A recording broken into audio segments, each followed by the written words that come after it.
এপ্রিলে শেষ হয়েছে বাংলাদেশ জাতীয় দলের হেড কোচ হাভিয়ের কাবরেরা অধ্যায়। 4 বছরের বেশি সময় প্রধান কোচ ছিলেন তিনি। নিজের বিদায় নিয়ে সামাজিক যোগাযোগ মাধ্যম লিঙ্কডইনে আবেগঘন বার্তা দিয়েছেন এই স্প্যানিয়ার্ড। 4 বছর 4 মাসের দায়িত্বকালে অবিস্মরণীয় স্মৃতি ও অভিজ্ঞতার জন্য প্রতিটি সেকেন্ডকে সার্থক মনে করেন কাবরেরা। বাংলাদেশ জাতীয় দলের ইতিহাসে সর্বোচ্চ সময় দায়িত্বে থাকার আত্মতুষ্টিও প্রকাশ করেন। দলে প্রতিদ্বন্দ্বিতামূলক মানসিকতা তৈরির দাবি করেন তিনি।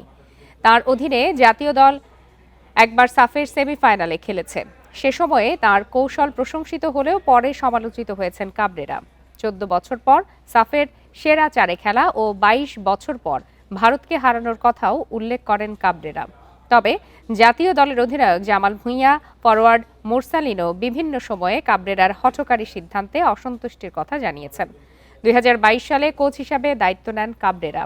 তার অধীনে 39 ম্যাচ খেলে 10টিতে জয় পায় বাংলাদেশ।